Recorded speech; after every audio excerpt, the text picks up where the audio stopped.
aunque su trayectoria no es tan breve ni su quehacer es tan parco y tan corto. Pero acabo de decir viejito. No, más que te digo molesto. Benito Taibo ha publicado 2 plaquetas de poesía, 7 primeros poemas en 1976 y Aurora en 1978. En 1978 fue finalista del Premio Casa de las Américas con su libro Vivos y Suicidas, publicado en Madrid por Ediciones El Árbol. En 1987 publica Recetas para el Desastre, Marco Polo Editores Puebla, y De la Función Social de las Gitanas, que fue editado por la UAM en 2002. Ha escrito para radio, prensa y televisión. En los últimos años se ha dedicado a la promoción cultural y el fomento a la lectura. Desde el año 2006 es coordinador nacional de difusión en el Instituto Nacional de Antropología e Historia. En 2007 recibió una mención en el Premio Nacional de Cuento Policíaco. Periodista de profesión, publicista por necesidad y poeta por convicción. En marzo de 2010 apareció su novela histórica titulada Polvo, editada por Planeta en México, y en septiembre de este 2011 aparecerá por la misma editorial su novela Persona Normal. Estas 2 novelas las tendremos pronto en la librería del museo. Entonces, compañeros, vamos a dar oportunidad a comenzar la participación de Benito Taibo.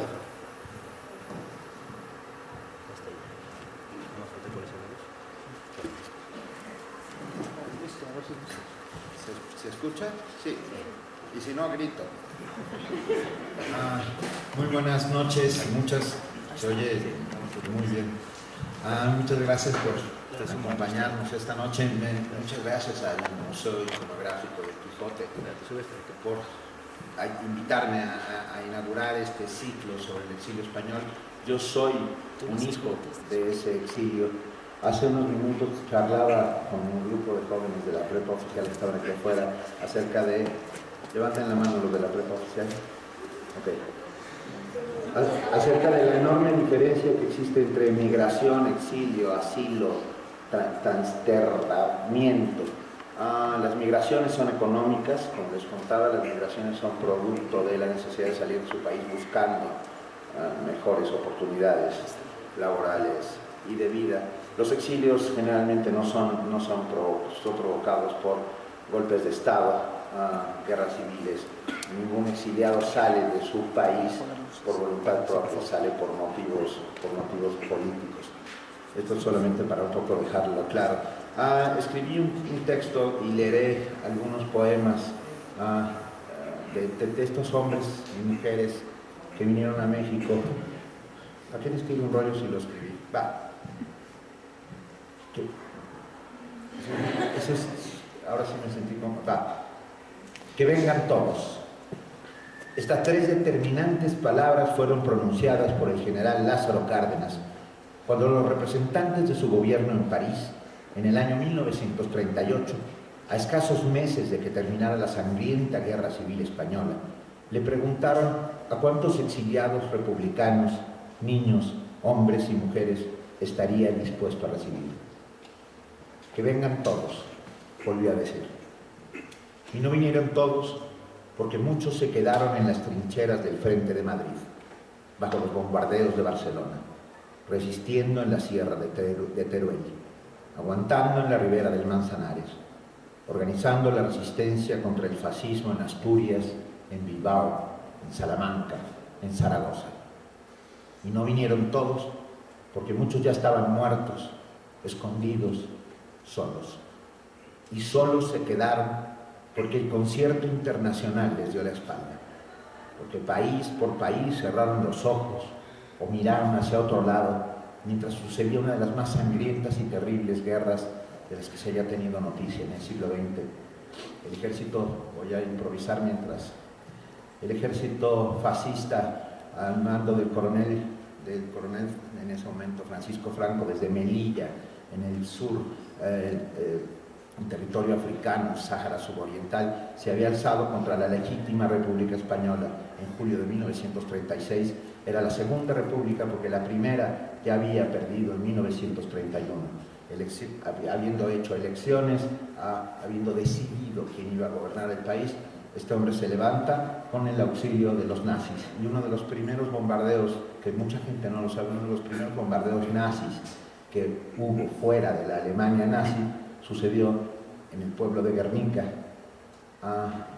Y hay un mural impresionante de Pablo Picasso que así lo recuerda. El árbol de Guernica está hoy ahí en recordatorio permanente de este bombardeo atroz que hicieron fue el primer experimento de bombardeo a población civil que se hizo en la historia de la humanidad a partir de la primera mitad del siglo XX.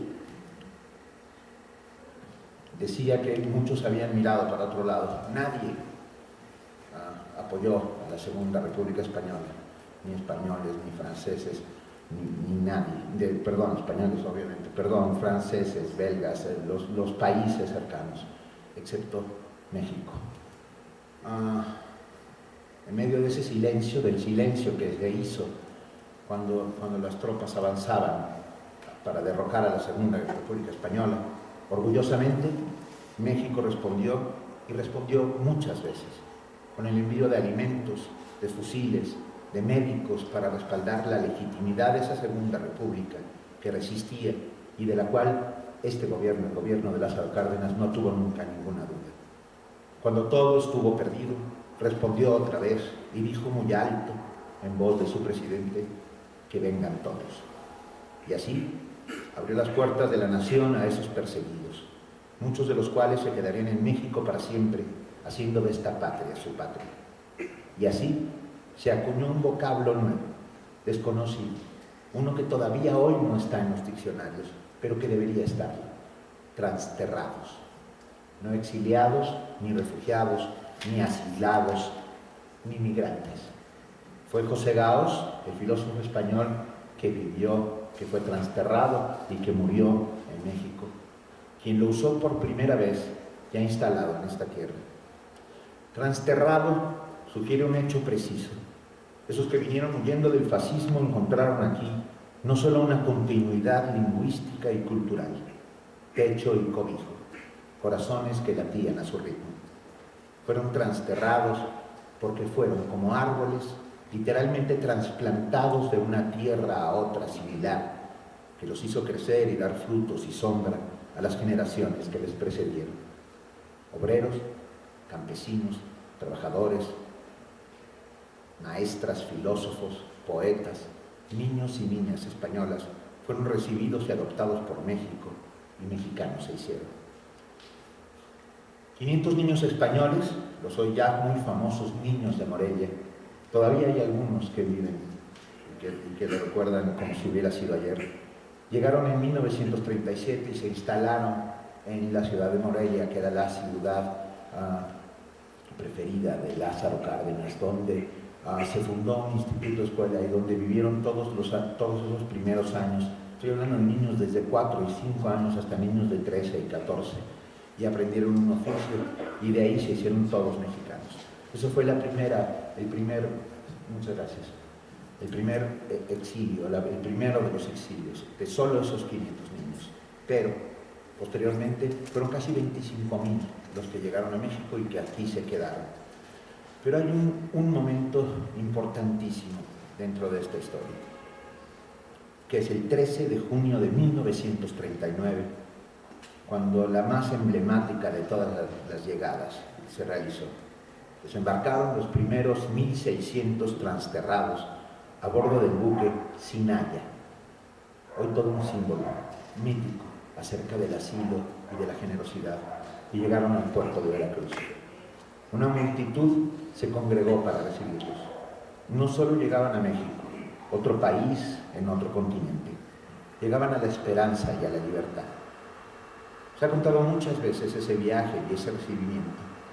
Incluso hay una singular anécdota que no se ha contado mucho, pero que es muy simpática. Una pequeña niña, se negaba a bajar del buque, porque desde una de las escotillas había visto a la multitud allí congregada. Piensen en eso, venir a lo mejor de Burgos, que era un lugar de catedrales enormes, grises, en el medio de la Mancha española, un lugar seco, gris de muchas maneras, y arribar al puerto de Veracruz, donde huele a mangos, a piñas, a tortillas recién hechas, a todos esos, a trópico, con 36 grados de calor y humedad al 100%. Era como llegar a otro mundo, literalmente, a un mundo nuevo. Pues bueno, en medio de toda esa gente, mujeres vestidas de blanco, los estibadores del muelle, la gente de los sindicatos, de los ferrocarriles, todos recibiendo a estos primeros 1.600 desterrados. Y la niña, desde esta escotilla del buque, ve allá abajo a un grupo de mujeres guapísimas, limpias de trenzas, todas vestidas de blanco, con una enorme pancarta que decía: bienvenidos, hermanos españoles, el sindicato de tortilleras lo recibe con cariño. Y entonces ella se negaba a bajar del barco, porque la palabra tortillera en España es esa que habla de esas mujeres que aman a otras mujeres, lesbianas, digamos, con todas sus palabras. Entonces a ella le parecía, por decirlo menos, llegar a otro país y que la recibieran, además que estuvieran sindicalizadas, le parecía todavía muchísimo más raro. Lo sigue contando, y lo cuenta y lo sigue contando con una gracia enorme, Conchita Ruiz Funes, una de esas niñas que llegó y que se quedó para siempre en nuestro país.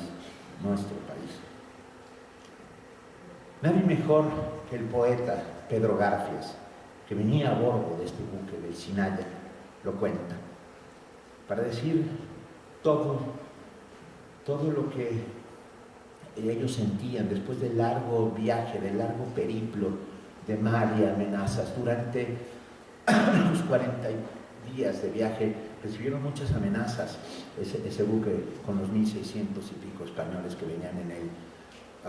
Amenazas de submarinos alemanes, amenazas de barcos ingleses que les impedían pasar por él. Fue realmente muy dramático.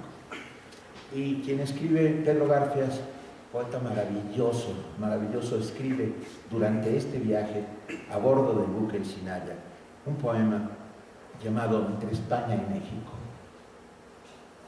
Déjenme leérselos, porque sin duda él lo dice mucho mejor que yo. Pero primero voy a hacer una pausa dramática.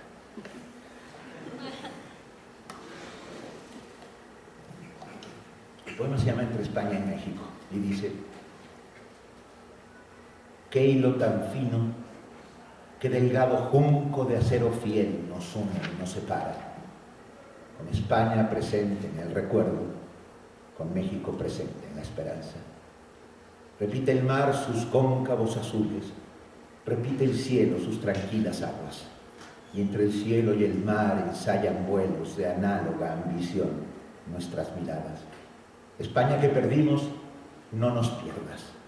Guárdanos en tu frente derrumbada, conserva a tu costado el hueco vivo de nuestra ausencia amarga, que un día volveremos más veloces sobre este mar, con los brazos ondeantes y el latido del mar en la garganta. Y tú, México libre, pueblo abierto al ágil viento y a la luz del alba, indios de clara estirpe, campesinos con tierras, con simientes y con máquinas, proletarios gigantes de anchas manos que forjan el destino de la patria, pueblo libre de México. Como otro tiempo por la mar salada, te va un río español de sangre roja, de generosa sangre desbordada. Pero eres tú esta vez que nos conquistas, y para siempre, oh vieja y nueva España.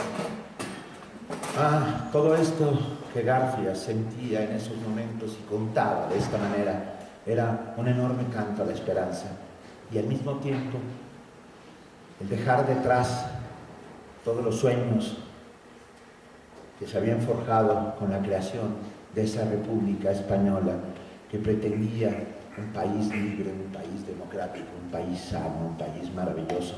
Y habían perdido no solo porque Franco y los aliados nazis y luego italianos los destruyeron, sino porque el mundo les dio la espalda. Esta tierra, México, esta tierra que había sido conquistada a sangre y fuego 400 años antes, ahora, en un gesto solidario, les abría fraternalmente los brazos. Otros exiliados españoles, esos que llegaron, por ejemplo, a Moscú, o que lograron cruzar la frontera con Francia, no tuvieron tanta suerte. El fundador de este museo y del Ateneo Español de México, entre otras muchas cosas, Eulalio Ferrer, a quien vimos hace unos segundos en la pantalla, en uno de sus últimos documentales en Venezuela, amigo pródigo de mi familia, cuenta sus aterradoras experiencias en el campo de refugiado francés, en el que por desgracia cayó junto con algunos de los integrantes de su familia. Ese retrato desgarrador y sin embargo lleno de esperanza se titula, él lo convirtió en un libro, se titula Entre Alambradas y se puede conseguir ya en este museo o la nueva edición. El 27 de septiembre lo podrán tener ya en este museo. Vale la pena leerlo. Eulalio Ferrer era un tipo maravilloso, fue capitán del ejército republicano, logra salir con parte de su familia y los mandan a una playa francesa en donde supuestamente los iban a acoger en lo que lograban salir y donde realmente los mandaron a un campo de concentración. Hay que recordar que en el año 1937 el gobierno del mariscal Pétain en Francia estaba poniéndose del lado de los nazis y no quería que este gesto de haber recibido a los refugiados españoles se viera como un guiño hacia el socialismo, hacia el comunismo. Entonces pasaron momentos francamente duros durante todos esos días. Pero México era otra cosa. En el poema de Garfias, tal vez sobreestimaban un poco esos refugiados, esos transterrados. No eran transterrados, todavía no habían llegado a tierra. Esos refugiados sobreestimaban un poquito esa visión que tenían de México. Ellos pensaban que venían a un país socialista.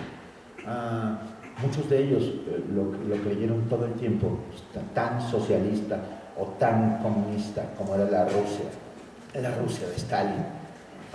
Poco a poco, cuando fueron avanzando, se dieron cuenta de que no era así. Hay que pensar que todavía no se había fundado el PRI, era solo el PNR, el Partido Nacional Revolucionario. Luego ya se dieron cuenta y 70 años lo vivimos. Pero bueno, era llegar a la utopía. Había desde su perspectiva y deseos ese socialismo activo de indios de clara estirpe, como los llaman, y obreros comprometidos, que habían hecho la revolución tan solo un par de décadas antes y que los esperaban para continuar juntos forjando el sueño. Miles de españoles emprendieron la huida y otros miles quedaron tendidos en el campo de batalla. Una de las más sangrientas guerras civiles del siglo XX estaba terminando y los paredones de fusilamiento, inaugurados por los vencedores, se fueron llenando de republicanos, comunistas, anarquistas, socialistas, nacionalistas vascos, catalanes, escritores, maestras, periodistas que habían creído que una patria justa era posible. Entre ellos, uno de los que muere en esos paredones de fusilamiento en el año 1939 es Federico García Lorca, uno de los mejores poetas españoles, uno de los mejores poetas en lengua española de todos los tiempos. Él no logra salir. Federico tenía la absoluta certeza de que la República iba a resistir y que los fascistas no pasarían. Y siguió durante todos los primeros, desde 1936 que empieza la guerra hasta 1939 en que termina, unos pocos meses antes de que terminara, es fusilado. Y él seguía haciendo algo bellísimo, un experimento que tenía que ver con muchos otros poetas, escritores, directores de teatro y artistas, llamado La Barraca. Eran un par de carromatos que iban pueblo por pueblo haciendo representaciones teatrales, muchas de ellas escritas por el propio Federico García Lorca, donde llamaban a la resistencia contra el fascismo. No logra transterrarse, como no lo logra tampoco bueno, no lo logra a México, llega hasta Collioure, a Francia, a Antonio Machado, que muere de una grave crisis pulmonar. El caso es que Francisco Franco había logrado que su país se llenara de sotanas y de soldados que marchaban con el paso de la oca y se quedara sin muchos de sus mejores poetas. Llegaron a México esos que tenían la palabra por espada, y aquí escribieron, y aquí tuvieron hijos, y aquí se volvieron tan mexicanos como el chile pasilla. Y sin embargo, seguía instalada en ellos la nostalgia, la esperanza de volver a la patria perdida y reconquistarla para la libertad y la democracia. Todo el mundo sabe que los transterrados tenían solo medio dedo pulgar. ¿Ustedes sabían eso? Ok. Todos tenían solo medio dedo pulgar, y no crean que se los cortó nadie. Esta es otra especie de gran broma de la cual se habló durante muchísimos años.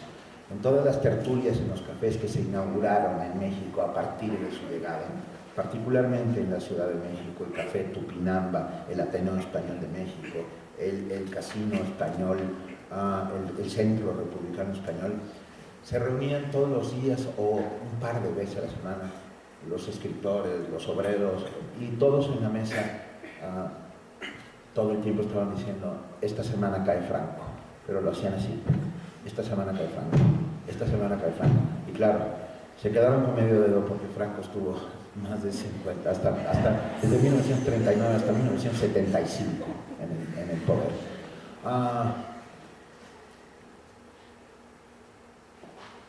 Por eso se reconocían unos a otros.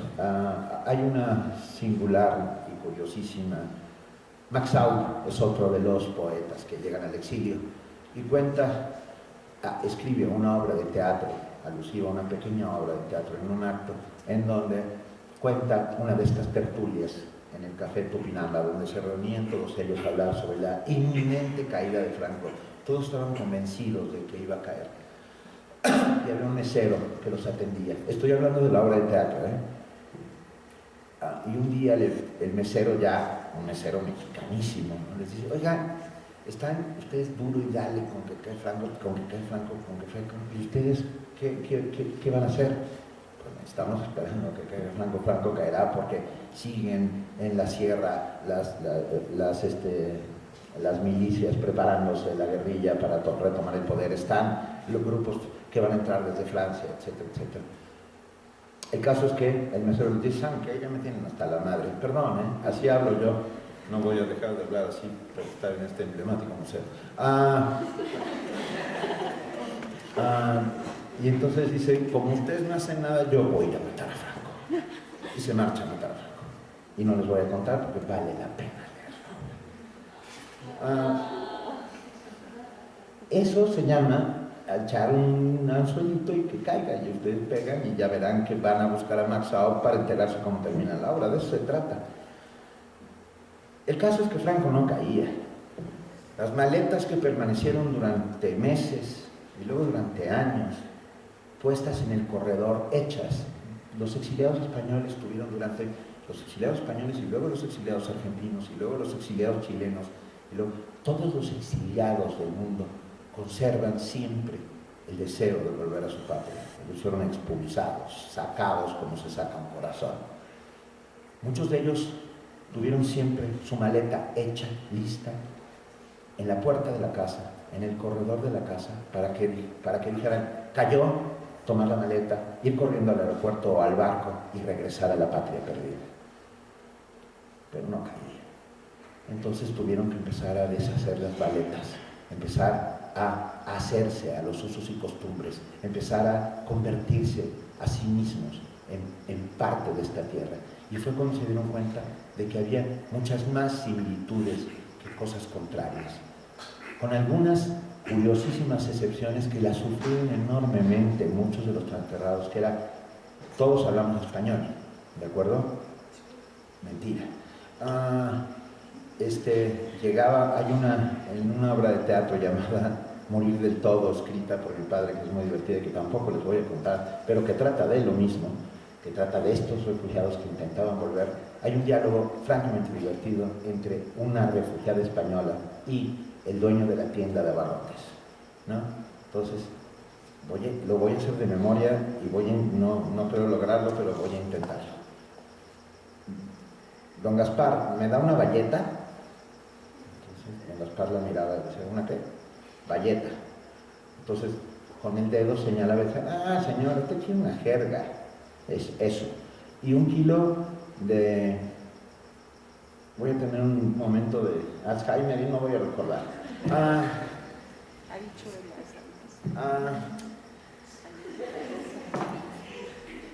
Chícharos. Lo perdí.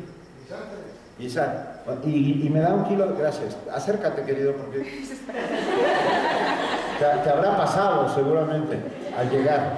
1 kilo de guisantes. Y entonces, don Gaspar la miraba con cara de, Entonces ya señalaba los chícharos. Y 2 bombillas, hasta que señalaba los focos.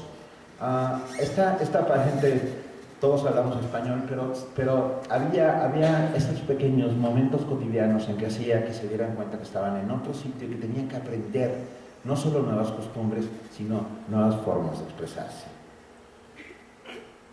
Bueno, vaciaron las maletas, se dieron cuenta que este era su nuevo hogar y que aquí vivirían durante mucho tiempo, siempre con la esperanza del posible regreso. Luis Cernuda, otro poeta transterrado, lo sabía de cierto, sabía que esto iba a pasar. Para mi gusto, y esto es lo digo yo, no es ningún... Para mi gusto es el mejor de todos los poetas españoles en el exilio. Me van a matar algunos cuando se enteren que estoy diciendo esto, pero para mí, y es un rollo absolutamente personal, es el mejor de todos los poetas, el más claro, el más nítido, el más profundo, el más sabio de todos. Pues Luis Cernuda sabía que esto iba a pasar. Estaba ya convencido premonitoriamente, desde mucho tiempo antes, de que jamás volvería a esa España que todavía no había perdido. Y así lo contaría en su texto, Quisiera estar solo en el sur. Y déjenme leerles el texto, que es francamente bonito. 2 años antes de la caída de la República Española. Él luego logra trasterrarse, se exilia, vive en México muchos años y muere en México. Voy a apagar el cigarro porque estoy molestando a alguien que tose. ¿Seguro, no? Desde antes estaba. Ok. Entonces, ahorita prendo otro. El poema se llama Quisiera estar solo en el sur. Quizá mis lentos ojos no verán más el sur, de ligeros paisajes dormidos en el aire, con cuerpos a la sombra de ramas como flores, o huyendo en un galope de caballos furiosos. El sur es un desierto que llora mientras canta, y esa voz no se extingue como pájaro muerto hacia el mar encamina sus deseos amargos, abriendo un eco débil que vive lentamente. En el sur tan distante quiero estar confundido. La lluvia allí no es más que una rosa entreabierta. Su niebla misma ríe, risa blanca en el viento. Su oscuridad, su luz, son bellezas iguales. Nunca volvió a ver el sur. Solo el sur de México. Nunca pudo volver a su amada Andalucía, que murió en México extrañando y sin embargo dándonos su enorme, maravillosa inteligencia y su rocío. No todo era miel sobre hojuelas en la nueva casa de estos transterrados o exiliados. Esa pequeña invasión de 25,000 gachupines, porque en el fondo eran gachupines, a los ojos de un mexicano, aunque fuera republicano, hablabas con Z, pedías guisantes y no chícharos, y seguías siendo un pinche gachupín, dejémonos de... ¿no?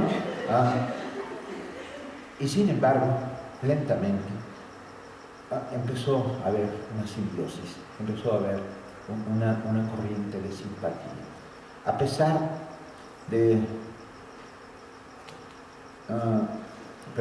es como empiezo a disgregar y luego me voy a pesar de ser republicanos, no dejaban de representar de alguna manera ese enemigo histórico que después de construir iglesias sobre templos prehispánicos y luego haber llenado el país de tiendas de abarrotes durante todo el principio del siglo XVIII, a los refugiados, con la sabiduría popular mexicana, que todos sabemos que es inmensa, les empezaron a llamar los refugachos. Pensaban algunos que venían a quitar puestos de trabajo a los mexicanos. Luego se demostró que no era del todo cierto, que por el contrario vinieron a engrandecer lo que el gobierno cardenista iba construyendo lentamente. Fundaron escuelas, el Colegio Madrid, el Colegio Luis Vives, el Instituto Escuela. Fundaron el Fondo de Cultura Económica, hoy una de las instituciones señeras editoriales de este país, de la cual nos sentimos todos absolutamente orgullosos. Fundaron el Hospital de Cardiología, el más moderno de América Latina. Fundaron el Colegio de México, o sea, ayudaron a construir este México que hoy tenemos, del cual nos enorgullecemos y también sufrimos al mismo tiempo. Sin embargo, los modos de esos que llegaron es hablar alto y fuerte, diciendo lo que se piensa, sin tapujos. Los españoles tienen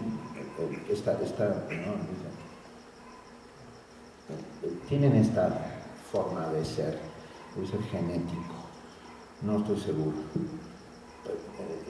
Llegaban con estos ciertos modos que tenían y con los cuales habían bebido. Perdón, voy a tener que contar una anécdota para que ustedes se den cuenta. Estábamos mi mujer y yo en Madrid hace 3 o 4 años. Mi mujer es mexicana, como yo, pero ella de hija de mexicanos, nieta de mexicanos, bisnieta de mexicanos, y tiene las maneras y las formas de los mexicanos. Y yo fui al baño y cuando regresé le rodaba una lágrima. Yo, ¿qué te pasó? Me dice, ese güey era el mesero. ¿Qué te hizo? Me dijo, es que le pedí Ahora les cuento la anécdota. La anécdota es que mi mujer, Imelda, empezó a decir, oiga, joven, ¿sería usted tan amable de traer una servilleta? Sí, señora. Oiga, ¿me haría usted el favor, por favorcito, de pasarme un salero? A la 3ª o 4ª vez que mi mujer, con la fórmula mexicana, que es así como enredada, ceremoniosa, maravillosa, la cual yo disfruto enormemente, el tipo volteó y le dijo, señora, deje de pedirme las cosas, por favor, que estoy haciendo mi trabajo. Y ella se quedó helada. Bien, pueden parecer bruscos. A veces lo son. Contrastaba terriblemente estos modos bruscos con los sutiles y suaves de los mexicanos, que sorprendidos miraban y oían gritar a voz en cuello a esos que llegaron desde el otro lado del mar y que a flor de piel sufrían la derrota. León Felipe, otro de esos poetas trasterrados, al cual conocí y al cual quise mucho hasta el año 69 en que muere, era un encanto, respondió a estas críticas que se estaban haciendo acerca de estos modos, de estos gritones personajes, con un texto que a mí me parece conmovedor y que ahora mismo comparto con ustedes, que se llama ¿Pero por qué habla tan alto el español? Y ahora lo van a entender por qué habla tan alto el español. Otra pausa dramática. Y dice, ese tono levantado del español es un defecto viejo ya, de raza, viejo e incurable. Es una enfermedad crónica. Tenemos los españoles la garganta destemplada y en carne viva. Hablamos a grito herido y estamos desentonados para siempre. Para siempre porque 3 veces tuvimos que desgañitarnos en la historia hasta desgarrarnos la laringe. La primera fue cuando descubrimos este continente y fue necesario que gritásemos sin ninguna medida, ¡tierra! ¡Tierra! ¡Tierra! Había que gritar esa palabra para que sonase más que el mar y llegase hasta los oídos de los hombres que se habían quedado en la otra orilla. Acabábamos de descubrir un mundo nuevo, quedando un mundo de otras dimensiones al que 5 siglos más tarde, en el gran naufragio de Europa, tenía que agarrarse la esperanza del hombre. Había motivos para hablar alto, había motivos para gritar. La segunda fue cuando salió por el mundo, grotescamente vestido, con una lanza rota y una visera de papel. Por aquí anda. Aquel estrafalario fantasma de la Mancha, lanzando al viento desaforadamente esta palabra de luz olvidada por los hombres. Justicia, justicia, justicia. También había motivos para gritar. También había motivos para hablar alto. El otro grito es más reciente. Yo estuve en el coro. Aún tengo la voz parda de la ronquera. Fue el que vimos sobre la colina de Madrid el año 1936 para prevenir a la majada, para soliviantar a los cabreros, para despertar al mundo. Que viene el lobo, que viene el lobo, que viene el lobo. El que dijo tierra y el que dijo justicia es el mismo español que gritaba hace 6 años nada más desde la colina de Madrid a los pastores. Que viene el lobo. Nadie lo oyó. Los viejos rabadanes del mundo que escriben la historia a su capricho cerraron todos los postigos, se hicieron los sordos, se taparon los oídos con cemento y todavía ahora no hacen más que preguntarse, como los pedantes, ¿pero por qué habla tan alto el español? Sin embargo, el español no habla alto. Ya lo he dicho, lo volveré a repetir. El español habla desde el nivel exacto del hombre, y el que piense que habla demasiado alto es porque escucha desde el fondo del pozo.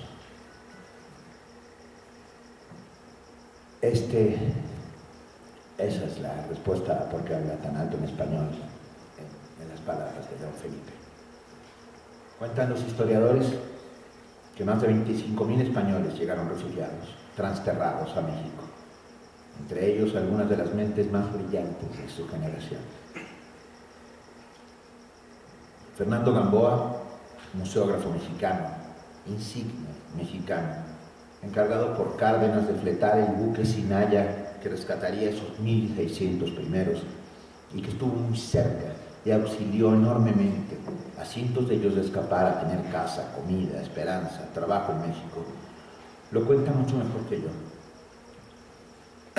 Solo para que se den cuenta del nivel de los personajes que Franco había perdido y que México ganaba para siempre.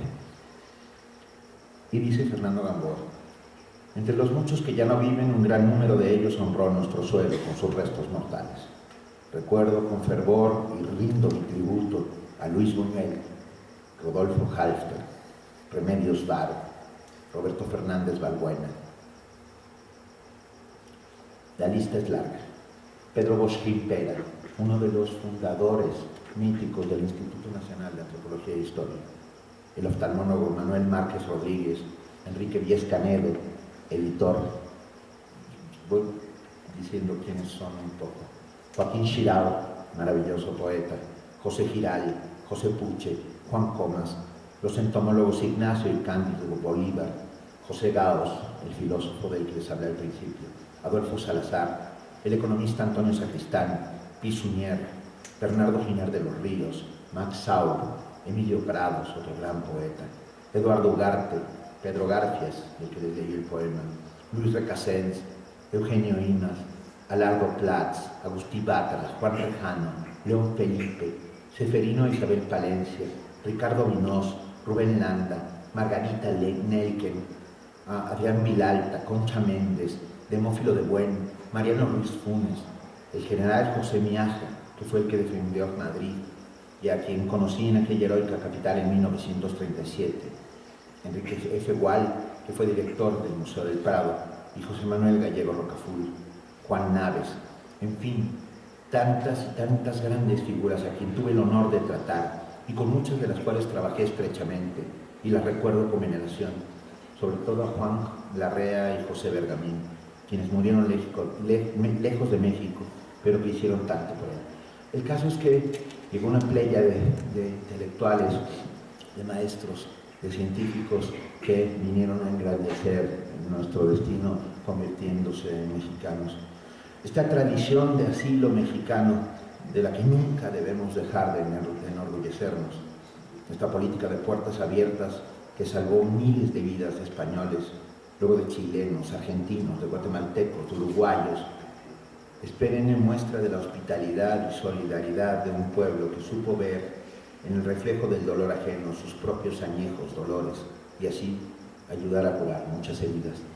Hay que pensar que este país siempre ha sido un país de puertas maravillosamente abiertas. Aquí estuvo exiliado, entre otros, el general César Augusto Sandino, el general de Hombres Libres de la República de Nicaragua, León Trotsky, Julio Antonio Mella, uno de los personajes insignes de la primera República Cubana, que muere también en la Ciudad de México, cuando venía caminando con Pina Modotti por el centro y le dan un tiro por la espalda. Pero el caso es que esta política de puertas abiertas ha salvado a muchísimas gentes y es realmente ejemplar. Algunas veces, ya no tan en broma, muchos mexicanos, amigos míos y yo mismo digo que nos encantaría que nos aplicaran internamente la política exterior, pero no pega. Llegaron muchos, es cierto, pero también es cierto que muchos nos dejaron, pero todos los poetas, lejos de las bombas y los paredones de fusilamiento, pudieron escribir, siempre agradecidos con este suelo, lo mejor de su obra, ya mexicana, la obra, y de todos nosotros para siempre. Creo que no hay mejor homenaje para ellos y para quienes los ayudaron a llegar a tierra libre que recordarla, que recordar esa poesía. Así que si ustedes me lo permiten, leeré algunos de los textos que aparecen en una antología poética singular. Es la antología poética del destierro, titulada Con la paz por medio. Es una antología compilada por mi padre, Paco Ignacio Taibo I, otro transterrado, al cual México le abrió su corazón y al que emprenda y como retribución mínima le ha dejado 3 hijos mexicanos, 3 nueras mexicanas, 3 nietas mexicanas, que no se cansan de agradecer todos los días la generosidad magnífica de esta tierra, que es absolutamente nuestra, como nosotros lo somos de ella y a la que nos debemos en cuerpo y alma. Así que si me lo permiten, leeré algunos de los poemas de esta antología. Tal vez sea importante, los tengo marcados, así que no se preocupen.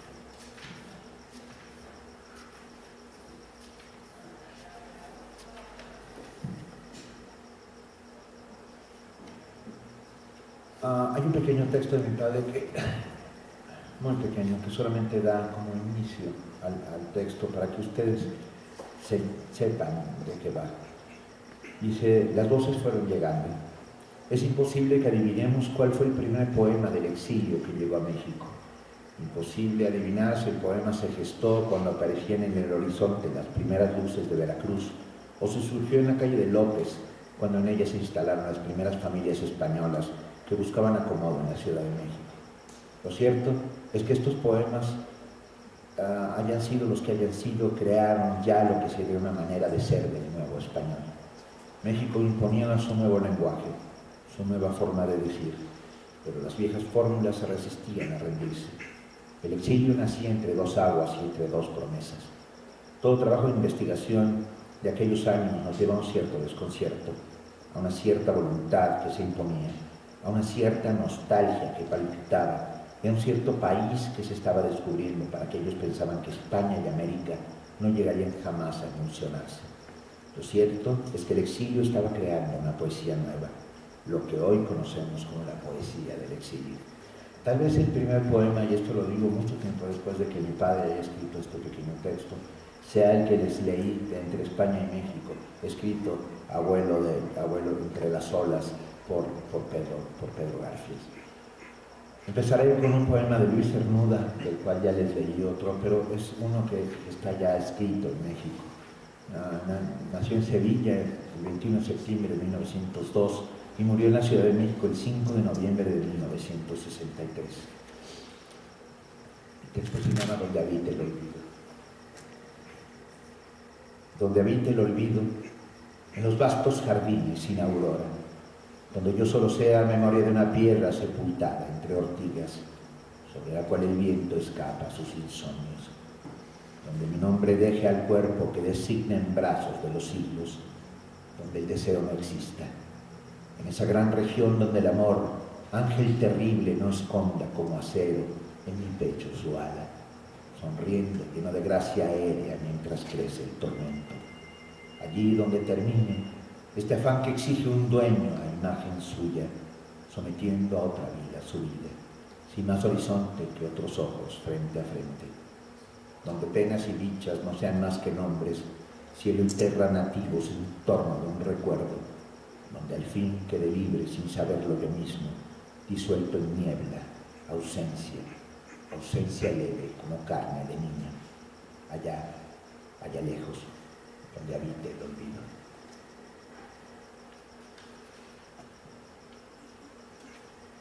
Emilio Prados nace en Málaga en 1899 y muere en México el 24 de abril de 1962.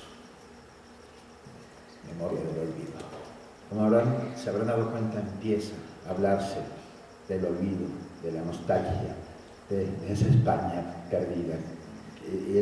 Y cada uno de los poemas empieza a taladrar. España es esa cruel pesadilla, esa piedra puntiaguda metida en el zapato que no se te quita nunca. Memoria del olvido. Yo me he perdido porque siento que ya no estoy, sino cuando olvido. Cuando mi cuerpo vuela y ondula como un estanque entre mis brazos.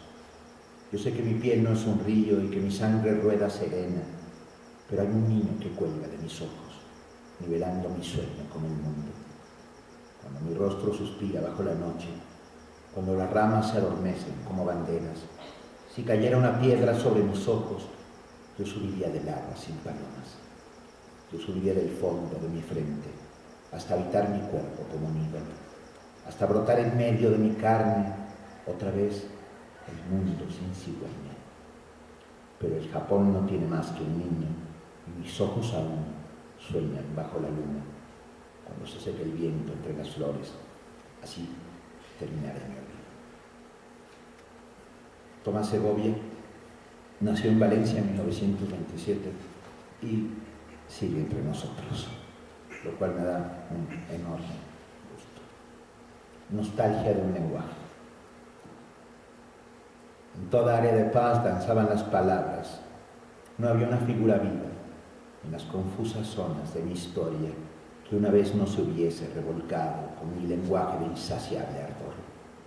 Así iba yo poblado, abrazado, lamido, mordisqueado, untado por 1000 viejos amores indistanciablemente, todos fieles y todos cálidamente vivos, palpados bajo aquel manto sonoro, tan sutilmente enumerado, tan sutilmente enamorado, que hacía mío todo lo de la vida mía que yo para vivir necesitaba. Es buenísimo. Juan Rejano nace en Puente Genil, provincia de Córdoba, en 1903 y muere en la Ciudad de México en 1976. En 1976, cuando abren sus cosas, cuando abren sus cajones, encuentran un poema que no había terminado. 1976. Estoy hablando, Franco había muerto tan solo un año antes y él tenía un poema inacabado dentro de uno de sus cajones. Voy a leer, solamente se encontraron estos 2 párrafos. Uno de los párrafos decía: España, España, acércame tus labios, estás a un vuelo de mi sed, me muero por besar tus olivos. Y otro de los pequeñísimos textos decía: mírame aquí, lejana España mía, devanado en tu imagen mi agonía, madura la pasión, la sangre alerta. De Juan Rejano, el nombre. Si escribo gratitud, si escribo amor, solo ofrezco unos signos. Signos, nada. Puedo escribir también pan, libertad, y acaso se me quiebren las palabras. Yo escribo en mis adentros hombre y pueblo, y algún sentido tiene ya la fábula. Lo más profundo siempre está en el nombre. México, Cárdenas. Se me puso la...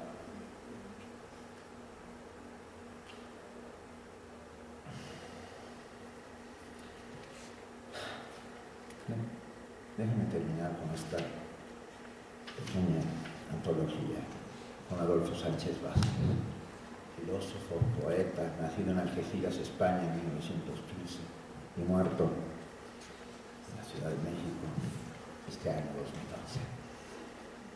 Romance de la defensa de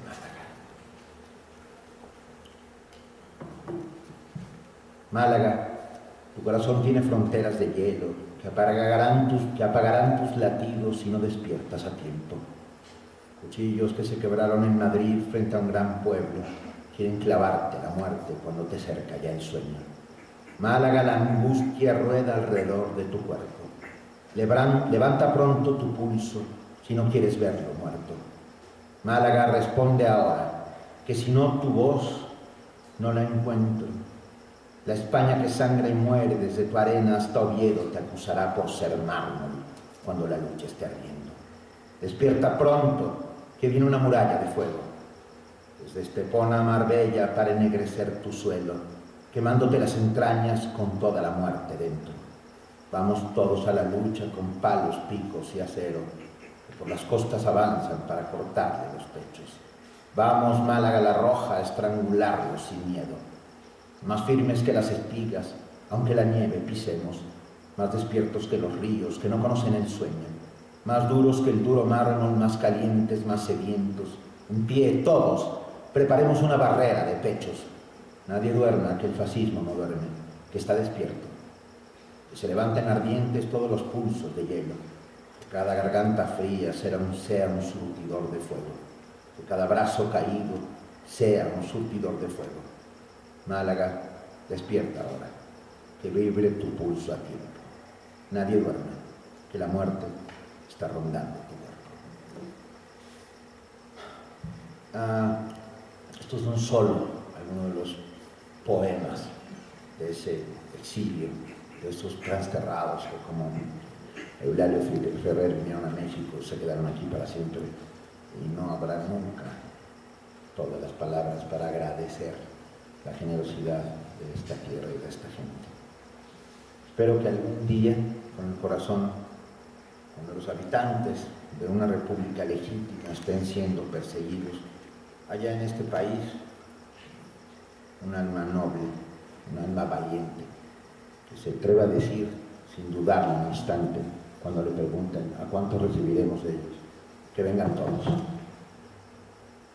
Lo espero con todo el corazón, porque aquí serán salvados. Muchas gracias.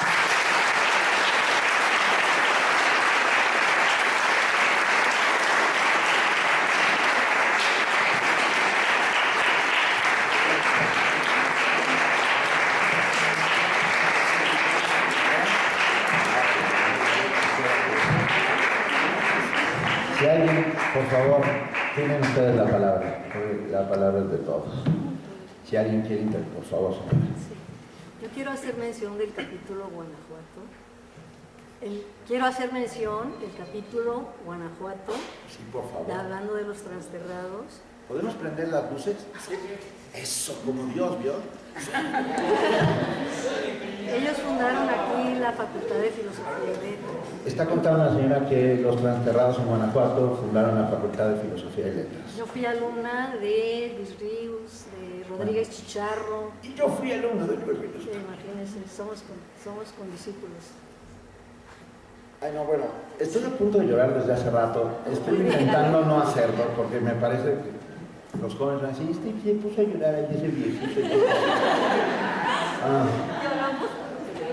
¿Lloran conmigo? Venga, eso me da gusto. Pues yo también voy a llorar. Recuerdo a don Pedro García sentado en una banca del jardín y tiene dos cuartetos muy lindos dedicados a Guanajuato. Si me permiten decirse.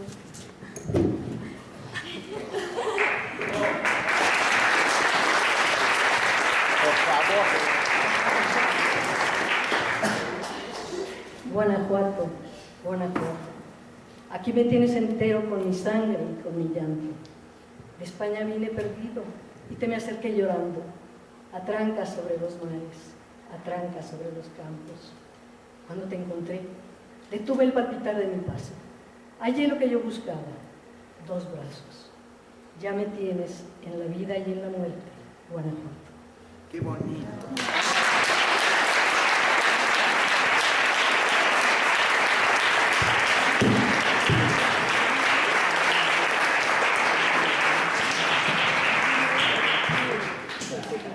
Pedro García, sin duda, es el más fuerte de todos los poetas españoles.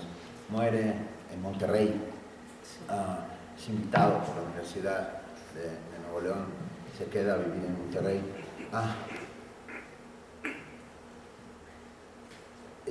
Esta nostalgia del regreso, esta posibilidad de la vuelta.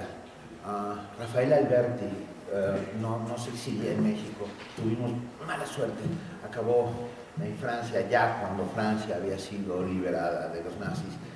Y Rafael Alberti tiene un señero poema que se llama La balada del posible retorno.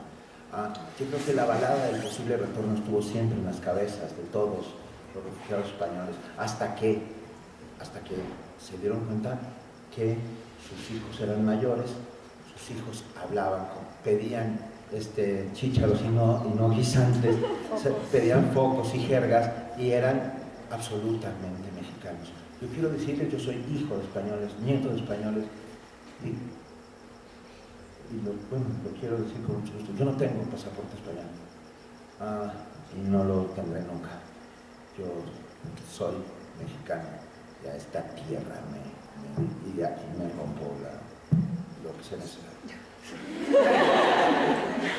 ¿Alguien más quiere decir algo, por favor? ¿Alguien quiere saber algo que sepamos? Porque si no sabemos, me niego a inventar porque estamos en un sitio muy serio. Gracias. Primero, gracias, Benito, por todo lo que compartes. Esto fue riquísimo. Y ya que la señora abrió el capítulo guanajuato, le agradezco muchísimo. Sí que no podemos hablar de otro personaje que fue don Emilio Vega, compañero de Machado en el Socorro Rojo, radicado en Guanajuato y que abre la primera librería moderna.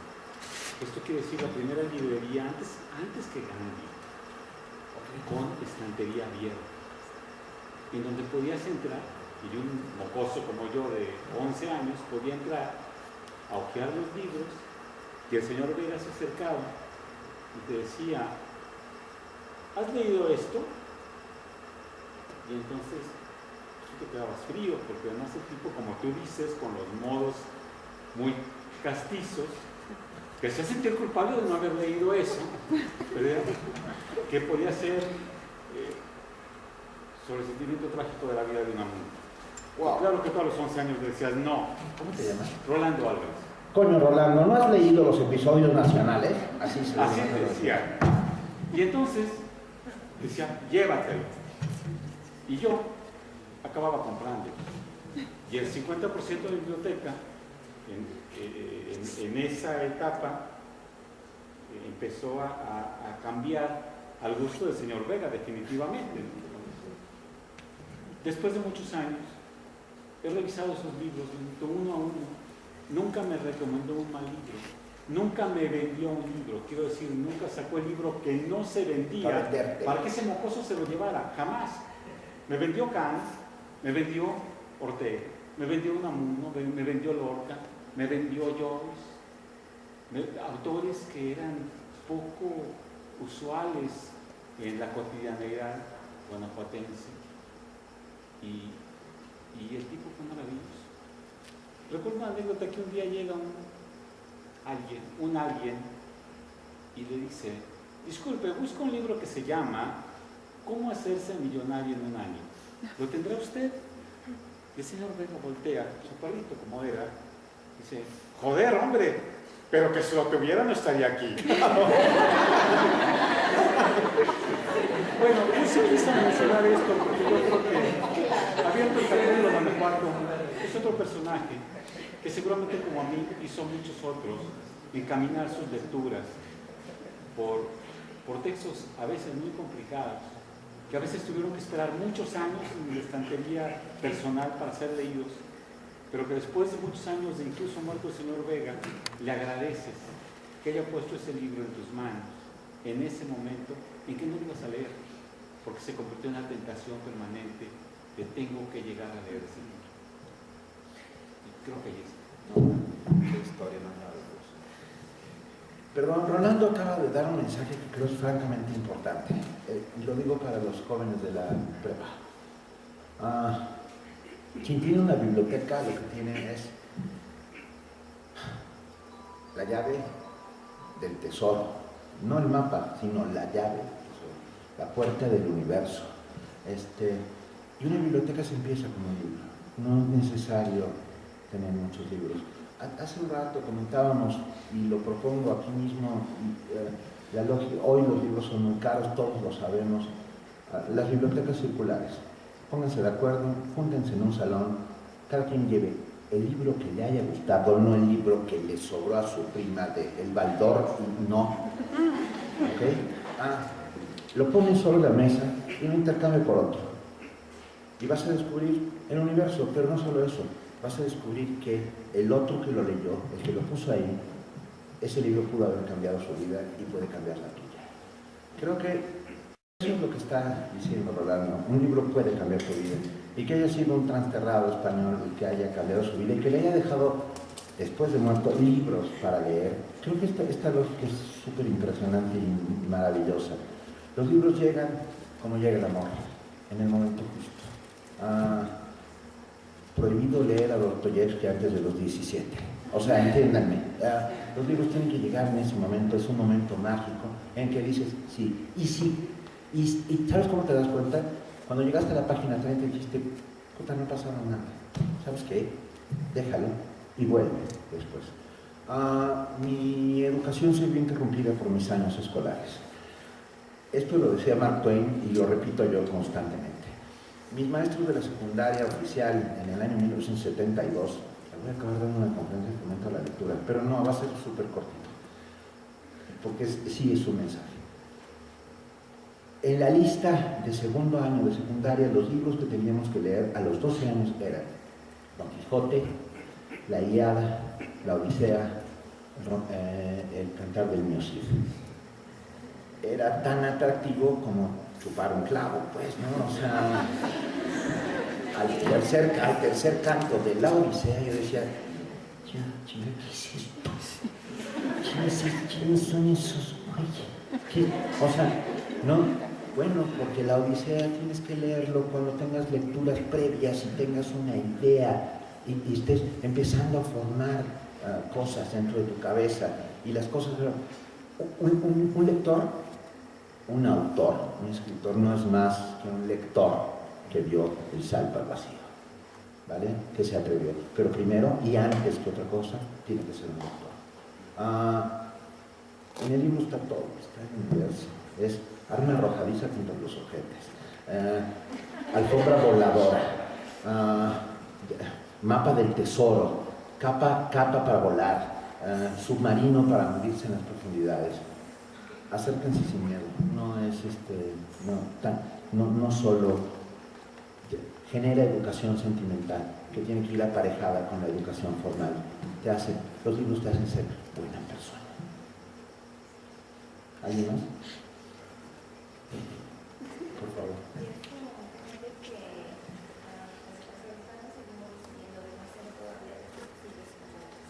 Creo que posiblemente seguiremos por muchos años estudiando y creo que es mucho yo creo cuando el poema yo creo que todos sentimos esa emoción de realmente llorar allí y yo creo que nos contuvimos. No, gracias. Además, qué orgullo, pues, ¿no?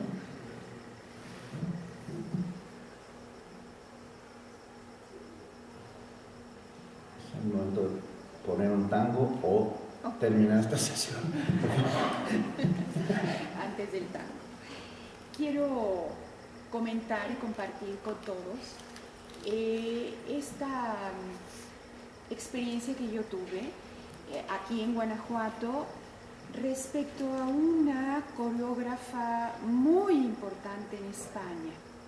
Y esta coreógrafa, con el tema precisamente de estos transterrados, hizo una maravillosa y fuerte y emotiva coreografía sobre este asunto.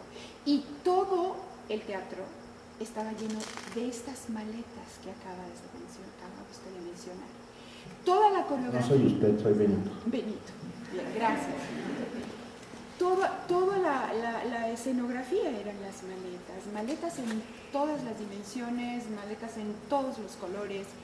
Y fue tan fuerte esta coreografía, que fue tan clara, tan absolutamente clara, y ella la vino a estrenar a México. La estrena en Guanajuato y en un festival cervantino. Wow. La gente a rabiar le aplaudió, pero fue muy fuerte, una coreografía verdaderamente intensa, con una música extraordinaria, y ella tuvo la brillante idea de dedicarla a este país. Sí, Cristina Hoyos es el nombre de ella. Cristina Hoyos. Cristina Hoyos, sí. Wow. Bueno, Una curiosidad, ¿cómo es posible que en su familia haya destacado, se sigan destacando como escritores? ¿Qué? Creo que no es usted. ¿Qué familia? Usted. Ah,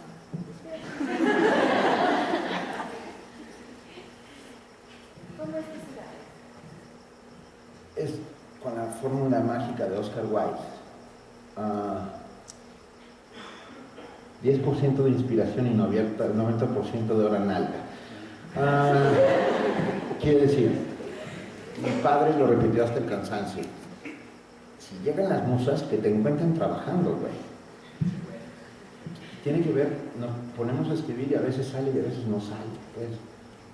Y cuando sale, porque qué maravilla, pero supongo que también tiene que ver con el oficio. Todos somos de oficio, periodistas. Mi abuelo fue periodista, mi tío abuelo fue periodista, mi padre es periodista, mi hermano es periodista, yo mismo soy periodista. Un periodista, si no se sienta y escribe su nota no sale al día siguiente.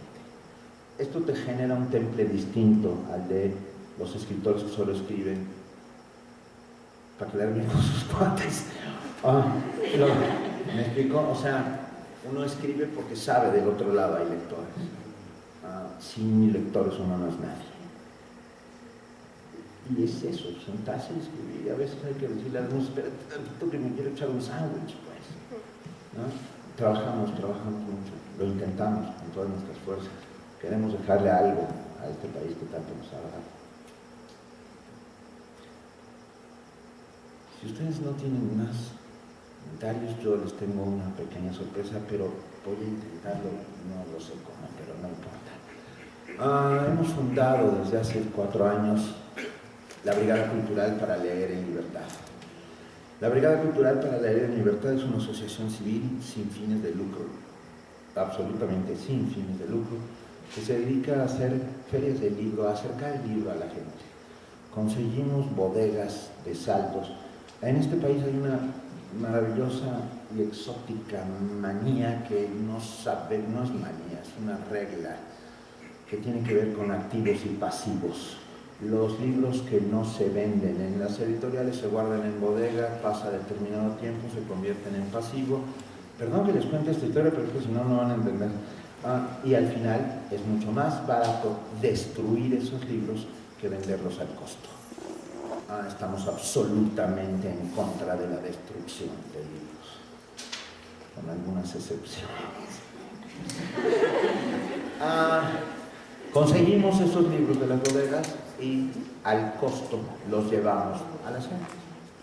Por lo tanto, es ese libro que ganó el premio Cookie hace 2 años, hoy se puede conseguir en estos tianguis que se organizan sobre todo en el Distrito Federal, al precio de costo, a su verdadero precio. La ley del libro tendrá que cambiar, es un primer paso, tendrá que cambiar y pensar en los lectores. Hoy el libro cuesta lo mismo en Guanajuato, en Tijuana, o en Mérida, o en Mexicali, pero hay que abaratar el costo del libro. El caso es que trabajamos en esto, lo hacemos con enorme gusto. Esta antología fue hecha por la Brigada para Leer en Libertad, es de distribución gratuita y traje algunos para regalarlos. Quiero primero, con mucho cariño, regalarlos a aquellos que han intervenido en esta conversación, porque creo que se lo merecen. Entonces, en honor del señor Vega, le damos uno a Rolando, y le damos uno a la compañera, y le damos uno a la señora que leyó el texto de Guanajuato, y a la señora que habló sobre...